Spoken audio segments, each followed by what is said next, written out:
ஸ்டாலின் அவர்கள் 70வது பிறந்த நாள். இதுல கொஞ்சம் அரசியல் நல்லா கொஞ்சம் தெரியும்னு சொன்னாரு.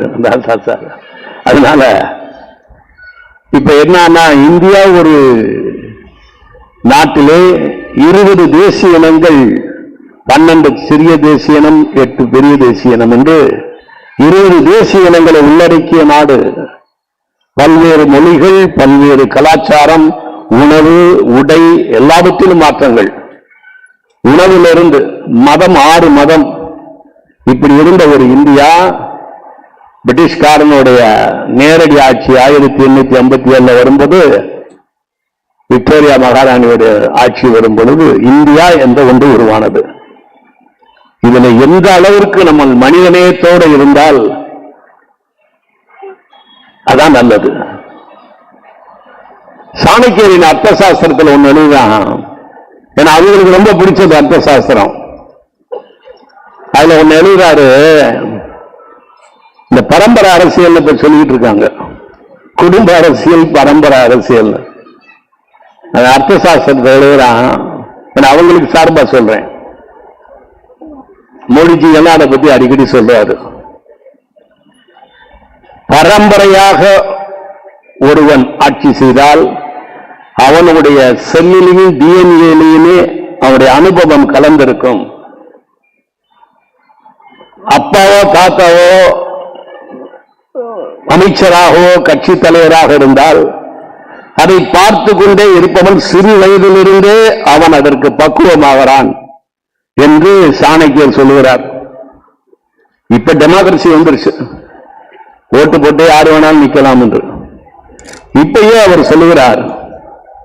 அதான் நான் நண்பர்களிடம் சொன்னேன், திமுக 57 ஆட்சிக்கு வந்துச்சு, ஏறக்குறைய இன்னைக்கு 56 வருடங்கள் ஆகிறது. காங்கிரஸ் ஆட்சி, கட்சி ஆரம்பிச்சு 1883 என்று எனக்கு 83 85 ஞாபகம் இல்ல.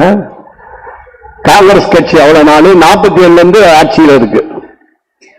அவர்களுக்கு 2 ஜெனரேஷன் வந்திருக்கும். இப்ப 10 வருடம் தான் ஆகுது. ஒரு கற்பனையாக வைத்துக் கொண்டால் அவர்களுக்கு பிறக்கின்ற பிள்ளைகள் அப்பதான் ஜெனரேஷனை பத்தி நீங்க பேச முடியும். வடநாட்டில் எடுத்துக்கொண்டால் பலவே குடும்பங்கள் அப்படியே குடும்பமாக வரும். இந்து மதத்தின் மேல் அசைக்க முடியாத நம்பிக்கை இருந்தால் கர்மாவை நம்ப வேண்டும், பிரம்மாவை நம்ப வேண்டும், தலைவிதியை நம்ப வேண்டும். தனக்கு சாதகமான ஒன்றை மட்டும் எடுத்துக்கொண்டு மற்றதை விட்டு விடுவது மனித இயல்பு. அதுல இந்தியாவில் ரொம்ப இருக்கும். அதனால விதிப்படி பார்த்தால் அவர்களுக்கு எது கிடைக்கணுமோ அதை கிடைக்கும். இதான் பிரம்ம ரகசியம். இந்த பிரபஞ்சம் இருக்கிறது, இந்த பிரபஞ்சம் யாரை எங்கு எப்பொழுது கொண்டு வந்து நிறுத்தும் என்று தெரியவே தெரியாது. அதே சாணக்கியன் இன்னொன்னு சொல்லுகிறான், இந்த நிதி ஒதுக்குறாங்கல்ல, மக்களுக்காக நிதி ஒதுக்குகின்ற நிதியை, அந்த பொது நிதியை சேர்த்து வைத்துக் கொள்வதோ மக்களுக்கு நிதியை கொடுக்காமல் இருப்பதோ மிகப்பெரிய பாவம், அதற்கு மிகப்பெரிய தண்டனை கொடுக்க வேண்டும் என்று சொல்கிறான் சாணக்கியன். இப்ப நிதியெல்லாம் ஒதுக்க மாட்டேங்கிறாங்க. நமக்கு சாணக்கியனை படிச்சா தெரியும் என்ன சொல்றாங்க. பரம்பரையாக வருகின்றது, அவன் சப்போர்ட் பண்றான். நம்ம அதுக்கு உடன்பாடு இல்லை. இது டெமோக்ராட்டிக் கண்ட்ரி. நமக்கு தெரிந்தவர்கள் வெகு நாட்களாக கட்சியில் பாடுபட்டு சிறையில் தண்டனை பெற்று எமர்ஜென்சியிலே அவசர காலத்திலே அவ்வளவு கஷ்டப்பட்டவர் நம்முடைய தளபதி அவர்கள். அதனால தகுதியானவர் என்பதிலே மாற்று கருத்து இல்லை. என்ன கஷ்டம், ஒரு வருடம் உள்ள இருந்தாரு, ஒரு வாரமே உள்ள இருக்க முடியாது. என்னால எல்லாம்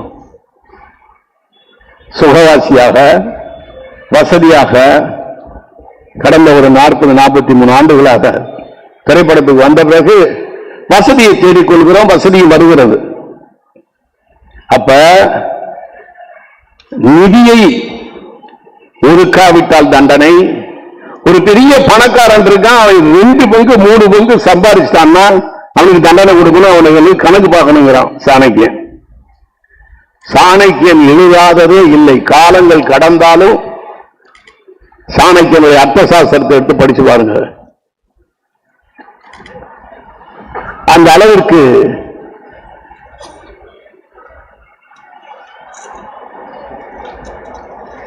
பணத்தை எடுப்பது, திடீர் பணக்காரனாக பன்மடங்கு சம்பாதிப்பது.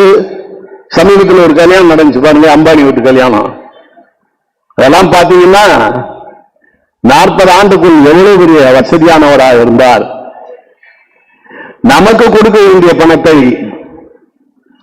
அங்க ரைட் ஆஃப் செய்வது, நாம் லோன் கட்டவில்லை என்றால் நம்மளை எல்லா பொருள்களையும் அபகரிப்பது, ஆனால் அவர்கள் லோன் கட்டவில்லை என்றால் அதை ரைட் ஆஃப் செய்வது, விட்டு கொடுப்பது போன்ற விஷயங்கள் எல்லாம் சாணக்கியன் எழுதியிருக்கான். ஃபாரன்சிக் சயின்ஸ்ல இருந்து, கிரைம்ல இருந்து, கிரிமினாலஜில இருந்து, உளவியல் இருந்து அனைத்தையும் சாணக்கியன் எழுதியிருக்கிறான். எடுத்து பார்த்தீங்கன்னா தெரியும். இந்தியாவிலே இந்துக்களும் முஸ்லிம்களும் மற்ற மதத்தினரும் ஒற்றுமையாக இருக்க வேண்டும் என்று ரொம்ப சொன்னதே அக்பர்.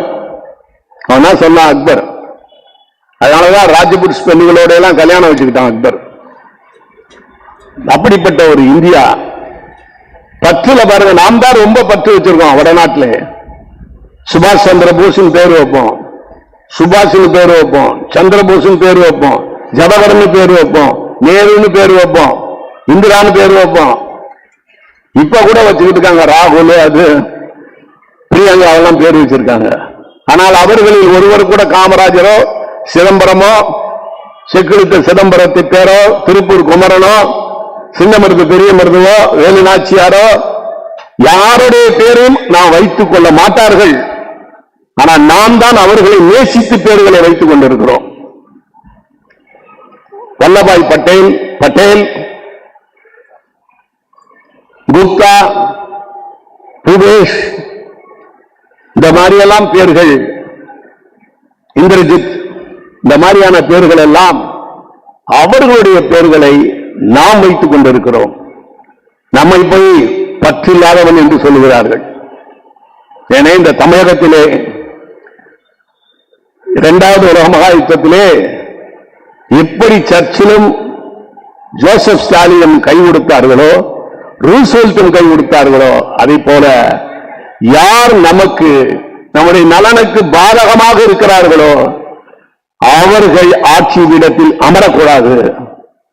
நமக்கு யாரு சாதகமாக இருக்கிறார்களோ, தளபதி தலைமையில் இருக்கின்ற இவர்கள் சாதகமாக இருக்கிறார்கள் என்று சொல்லும் பொழுது நாம் தளபதியை ஆதரிக்க வேண்டும்,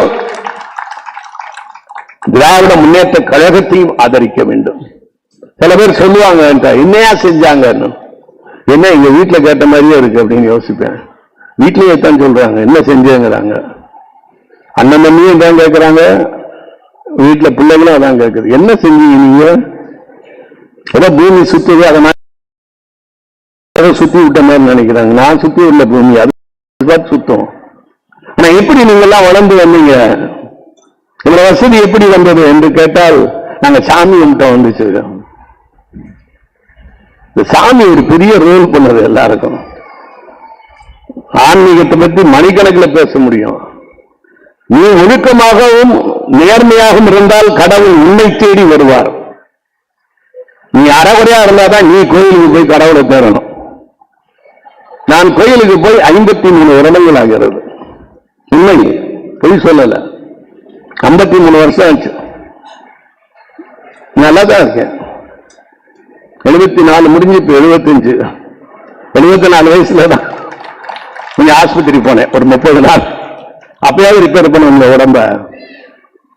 75வது வயசு ஓடிக்கிட்டு இருக்கு. நல்லா தான் இருக்கேன். யாருக்கும் எந்த தீங்கும் இருக்கக்கூடாது, தன்னுடைய பொருளை அபகரிக்க கூடாது. இப்படி எல்லாம் கொள்கைகளோடு வள்ளுவன் வகுத்ததை போல் வாழ்ந்து கொண்டிருந்தால் எந்த மதத்தையுமே பின்பற்ற தேவையில்லை. யாராவது ஒரு சாமியை மனசுல வச்சுக்கிட்டு டெய்லி கூட கும்பிடுங்க, விளக்கை ஏற்றி வைத்து வள்ளலாரை போல் வேடுங்கள். ஆனால் மத சம்பந்தமான உள்ள சண்டைகள் நம்ம இந்தியாவின் எதிர்காலத்தையே பாதிக்கும். இந்தியாவின் எதிர்காலம் மிக மிக கேள்விக்குறியாக இருக்கிறது. டெவலப்பிங் கண்ட்ரியில் நம்ம உட்கார்ந்திருக்கோம். அதனால் கடவுள் என்பது தனி உடைமை, அதை பொது உடைமையாக்க கூடாது. பொது உடைமையாக இருக்கிறதெல்லாம் தனி உடைமையாக்கி கொண்டிருக்கிறார்கள் இந்தியாவிலே. எது பொது உடைமையாக இருக்க வேண்டுமோ அதெல்லாம் தனி உடைமையாக்குறார்கள். முதலியார் ராஜாஜி கூட ஒரு தடவை சொன்னார், தனி உடைமைக்கெல்லாம் கொண்டு போகாத, எல்லாத்தையும் பொதுவா வையே என்று சொன்னார். அதனால நம்முடைய நாட்டிலே நாட்டுப்பற்று, மொழிப்பற்று, இனப்பற்று இவைகளெல்லாம் பாசிசத்தை நோக்கி ஓடிக்கொண்டிருக்கிறது. நான் கவனித்துக் கொண்டிருக்கிறேன். ஜாதி, மதம், இனம், மொழி, கட்சி இவைகளில் சார்ந்து நாம் ஒரு சாரராக எந்தவித நீதி நியாயமற்ற நிலைமையிலே அடுத்தவங்களை திட்டுறாங்க. எப்படி திட்டுறாங்கன்னு தெரியல. என்ன வேகமா பேசுறாங்க. நான் கூட வேகமா பேச முடியும். வீரபாண்டிய கட்டபொம்மன் இல்ல, சிவாஜி என்ன மாதிரி கத்த முடியும். அதனால அது இதயத்துக்கு அவ்வளவு வீக்கு. மக்கள் தலைவர் எம்ஜிஆர் சொன்னாரு, அவர் சத்தம் போட்டே பேச மாட்டார். பாத்துறீங்களா? எம்ஜிஆர் சத்தம் போட்டு பேச மாட்டார். அவருக்கு கொஞ்சம் பயம். இதயம் எப்படி பாதிக்கும் சொல்லு. நம்ம எவ்வளவு பேசுறோமோ அவ்வளவு இதயம் பாதிக்கும். ஆனால் இருந்தாலும் எதிரியை திட்டும்பொழுது அவங்களுக்கு தெரியவே இல்லை. எதிரி என்று நினைத்துக் கொண்டு எதிர்க்கட்சிகளை கண்டபடி பேசுகிறார்கள். நாகரிகம், பண்பாடு இல்லாமல் நடந்து கொள்கிறார்கள். அந்த நாகரிகம் பண்பாடுடைய மொத்த உருவமே தளபதி அவர்கள். என்ன பண்பாடு? எங்கிருந்து கற்றுக்கொண்டார்? அண்ணாவிடம் இருந்து கற்றுக்கொண்டாரா? எம்ஜிஆரிடம் இருந்து கற்றுக்கொண்டாரா? இல்ல கலைஞருடைய ஜீன் இருந்து வந்ததா? பெரியாரிடம் கற்றுக்கொண்டாரா? ஏன்னா அவர் பார்க்காத அரசியல் தலைவர்கள் இல்லை, அவர் நெருங்கி பழகாத அரசியல் தலைவர்கள் இல்லை. எல்லோருடன் உணர்ந்து இருப்பார், பழகி இருப்பார். ஆனா எல்லாத்தையும் சிந்தசைஸ் பண்றதுங்கிறது ரொம்ப கஷ்டமான விஷயம். மேம்போக்கா பார்த்துட்டு போயிடலாம், ஆனா சிந்தசைஸ் பண்றது ரொம்ப ரொம்ப கஷ்டம். அவர் அதையெல்லாம் உள்வாங்கி இருக்கிறார். அனைத்து நல்ல குணங்களையும் தனக்குள் வசீகரித்துக் கொண்டு தனித்து விளங்குகின்ற ஒரு ஒப்பற்ற மனிதர் தளபதி ஸ்டாலின் அவர்கள், முதல்வர் அவர்கள். ஆனா அந்த பேரையே நம்ம ரொம்ப ரசிப்பேன். கலைஞர்கிட்ட சொல்லியிருக்கேன், இந்த பேர் எனக்கு ரொம்ப கம்பீரம். செகண்ட் வேர்ல்டு வார் ஹீரோ, ஃபியூச்சர்ல தளபதி அவர்கள் சிஎம் ஆவார் அப்படின்னு அவர்கிட்ட சொல்லியிருக்கேன். தளபதி கிட்ட இந்த பேருக்கு ஒரு பெரிய அட்ராக்ஷன் இருக்குது. பேரு நேம், இந்த வைப்ரேஷன் எடுத்து படிச்சீங்கன்னா தெரியும். அந்த அளவிற்கு ஒரு ஒப்பற்ற மனிதர். காலை உணவு போட்டது, மதிய உணவு, பெண்களுக்கு பஸ்ல போறது, அது நம்ம கஷ்டப்பட்டு பார்த்தாதான் தெரியும். நாங்கெல்லாம் சின்ன பிள்ளையா இருக்கும்போது பஸ் காசு 5 பைசா 10 பைசா தேடிக்கிட்டு பஸ்ல ஏறுவோம். இன்னும் சொல்ல போனா நான் ட்ரிபிள்கேல டீச்சரா இருக்கும்போது சப்பைய தியேட்டருக்கு வரும்போது பஸ்ஸுக்கு பார்ப்பேன், 2 பஸ் முடியலன்னு நடந்தே சப்பைய தியேட்டர் வந்துருவேன். அந்த வந்த காசுக்கு டீ குடிச்சிருவேன். கையில ஒரு புத்தகம் எடுத்துட்டு போவேன், கியூல நிற்பேன் ஆங்கில படத்துக்கு. அங்க போய் டிக்கெட் எடுக்கிறதுக்குள்ள 50 பேஜ் படிச்சிருவேன். எனவே இந்த 70வது பிறந்தநாள் விழாவிற்கு என்னை சேகர் பாபு சார் அழைத்ததுக்கு ரொம்ப நன்றி. காலதாமதத்துக்கு மன்னிக்கவும். என்ன காரணம்னா எங்க இன்ஸ்டிடியூட்ல அங்க ஒரு பாலிடிக்ஸ், எல்லா இடத்துலையும் அரசியல் இருக்கு. அரசியல்னா என்ன தெரியுமா? நாம் சொல்லுகின்ற கருத்துக்கு வேண்டுமென்றே எதிர்ப்பு தெரிவிப்பதற்கு பேர் தான் அரசியல் பேரு, பாலிடிக்ஸ் பேரு. ஆங்கிலத்தில் எடுத்தீங்கன்னா தெரியும். நம்ம என்ன சொன்னாலும் அதுக்கு எதிர்வாதம் புரியாது, அதுதான் பாலிடிக்ஸ். அந்த மாதிரி அந்த ஒரு கோஷ்டி 4 கோஷ்டி இருக்காங்க எங்க இன்ஸ்டிடியூட்ல. அது என்னன்னு தெரியல, அங்க ஒரு சின்ன பிரச்சனை, அது தீர்க்கிறது கொஞ்சம் நேரம் ஆச்சு. அதனால காலாதமாக வந்துவிட்டேன். அதுக்கு வருந்துகிறேன். இன்னும் இதுபோல் பல விழாக்கள் அவருக்கு எடுக்க வேண்டும். அவர் நம் கரத்தை பலப்படுத்த வேண்டும். அவரை பத்தி என்னென்ன கேள்வி பண்ணாங்க. இன்னைக்கு இருக்கக்கூடிய தளபதி முதல்வர் அவர்களை பல கிண்டல் பண்ணாங்க எல்லாரும் யூடியூப்ல. என்ன ஆச்சு? இன்னொன்னு சொல்றேன், நீங்க கடவுளை போய் கேளுங்க, ஏதாவது ஒரு கேள்வி கேட்டுக்கங்க, கடவுளை வேண்டிக்கங்க. ஆனால் ஏற்கனவே தீர்மானிக்கப்பட்டது, தளபதி அவர்கள் எத்தனை ஆண்டுகள் ஆட்சி செய்ய வேண்டும் என்பது ஏற்கனவே தீர்மானிக்கப்பட்டது. நீ எந்த முண்டு முண்டுனாலும் நடக்காது. திமுகவை அழிக்க வேண்டும் என்று புறப்பட்டவர்கள் என்னுடைய அத்தை புருஷன் மாமா, தந்தை பெரியார், டார்பிடோ ஜனார்த்தனம், எப்படின்னு ஒரு 10-20 பேரு 1949 செப்டம்பர்ல கட்சி ஆரம்பிச்சாங்களே திமுக. தமிழ்நாடுக்கும் பிரச்சாரம் 3 மாசம். எங்க வீட்டுக்கு வரும்போது எங்க அத்தை சொன்னாங்க, உங்க மாமாவை எனக்கு அடையாளம் தெரியலடா, ஏன்னா அவ்வளவு தாடி சேவை பண்ணாம பெரியார் மாதிரி. அதுக்கு அடுத்தது மாப்போசி திமுகவை ஒழிக்க வேண்டும் என்று தெரிஞ்சார். அதுக்கு அடுத்தது சின்னண்ணாமலை என்று ஒருவர் இருந்தார். அவனே சொன்னோம்னா டைம் ஆயிடும். அதுக்கப்புறம் கண்ணதாசன் அவர்கள், கவியரசு கண்ணதாசன் அவர்கள், ஈகே சம்பத் அவர்கள், இப்படி எக்கச்சக்கமான பேரு திமுகவை ஒழிக்க வேண்டும் என்று தமிழ்நாடெல்லாம் சுற்றுப்பயணம் செஞ்சாங்க. அது வளர்ந்துகிட்டே தான் இருந்துச்சு, ஒழியல. மக்களுக்கான திட்டங்களையும் மக்களுக்கு சேவை செய்து கொண்டிருந்தால் மக்களுடைய ஆதரவு என்றைக்கும் இருக்கும். யாரும் யாரையும் ஒழிக்க முடியாது, தெரிந்து கொள்ளுங்கள். எல்லாரும் பேசிக்கிட்டு இருக்காங்க, குடும்ப அரசியலை ஒழிக்கிறேன், திமுக ஒழிக்கிறேன், அங்க ராஜீவ்காந்தி குடும்பத்தை ஒழிக்கிறேன். ஹிட்லர் 65 லட்சம் ஜூஸை கொண்டா. ஹிட்லர், அடால்ஃப் ஹிட்லர் எல்லாரையும் ஒழிக்கணும்னு நினைச்சு கடைசியில் 8,65,000 ஜூஸ் கான்சன்ட்ரேஷன் கேம்ப்ல இருந்தாங்க. மிச்ச சொச்ச ஜூஸ்களை கொன்றுவிடு என்று கடைசி லெட்டர் எழுதினா. கடைசி லெட்டர்லயே அந்த ஒரு 8,65,000 பேரும் காப்பாற்றி விட்டுட்டாங்க. அதுல ஒரு ஆளு தான் மார்கரெட் தாட்சர், லண்டன்ல போயிருந்தாங்க. 40,000 பேர் லண்டனுக்குள்ள போனாங்க. இப்படியே உலகம் பூரா யூதர்கள் போனாங்க. நீ உலகத்தை ஆள்றது யூதர்கள் தான், அப்புறம் தான் கிறிஸ்டியன், அப்புறம் தான் இஸ்லாமியர்கள். உலகத்தை ஆளுநர்கள் நம்பர் 1 யாருன்னா யூதர்கள். போட்டு நசுக்குனா அதுதான் மேலே எந்திரிக்கும். அதனால யாரையும் நசுக்கணும்னு நினைக்காதீங்க. சாமி கிட்ட வேண்டுங்க, உங்க கடவுள்கிட்ட. இல்ல சாமியே இல்லைங்கிறாங்க, நீங்க வளர்ந்துகிட்டே இருக்காங்க. பெரியாருடைய சிஷியங்கிறாங்க, கடவுள் இல்லை, ஒளிவே கடவுள் முட்டாள் அப்படிங்கிறார் தந்தை பெரியார் அவர்கள். ஆனா அவர்களுடைய சிஷியர்கள்லாம் இப்படி வளர்ந்துகிட்டே இருக்காங்களேன்னு கடவுள்கிட்ட சொல்லுங்க, கும்பிடுங்க, ஆறுகால பூஜை பண்ணுங்க. அதனால கடவுள் கேட்பாரு.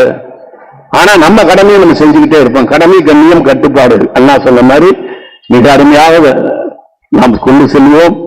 எங்கு போனாலும் எவ்வளவு செய்தாலும் மனிதனுக்கு நன்றி இருக்காது.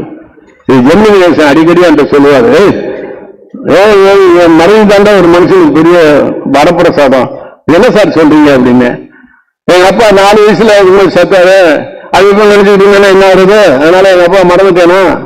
இல்ல, மனுஷன் மறந்துடுவான்டா எவ்வளவு செஞ்சாலும் அப்படின்பாரு. என்னை கிண்டல் பண்ணுவாரு. நீங்க ரொம்ப நல்லா இருக்குன்னு முயற்சி கொண்டு நான் மவுண்ட் ரோட்ல சிலையா வைக்க போறாங்க உனக்கு அப்படின்பாரு. நன்றி மறந்துடுவாங்க மக்கள். வீட்டிலும் அதே கதி, நாட்டிலும் அதே கதி. மைக்ரோ பாலிடிக்ஸ் எப்படி இருக்கோ அப்பதான் மேக்ரோ பாலிடிக்ஸ். வீட்டுக்குள்ள என்னென்ன பாலிடிக்ஸ் நடக்குதோ அதுதான் பப்ளிக் நடக்கக்கூடிய பாலிடிக்ஸ் என்று சொல்லிக்கொண்டு என்னுடைய சிற்றுரையை முடித்துக் கொள்கிறேன். ஏன்னா 24 நிமிஷத்துக்கு மேல பேசக்கூடாது. அப்புறம் அப்படின்றீங்க நீங்க. ஒரு செல் சுத்துவதற்கு 24 நிமிடம் ஆகிறது. அதான் ஒரு நாளிகை. 3 நாளிகை சேர்ந்தது ஒரு முகூர்த்தம், 60 நாளிகை சேர்ந்தது ஒரு நாள். ஒரு நாளிகைக்குள்ள முடிச்சிட்டேன் நான். நன்றி, வணக்கம்.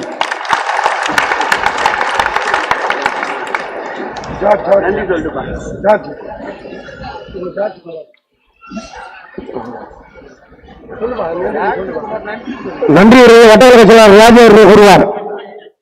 ஜார்ஜ்குமார் பேர் மறந்துட்டேன்ட்டு வாட்ஸ்அப் அனுப்புறாரு. என் பேரை சொல்லாத விட்டு ஜார்ஜ்குமார் நன்றி சொல்லுவார். சிறப்பா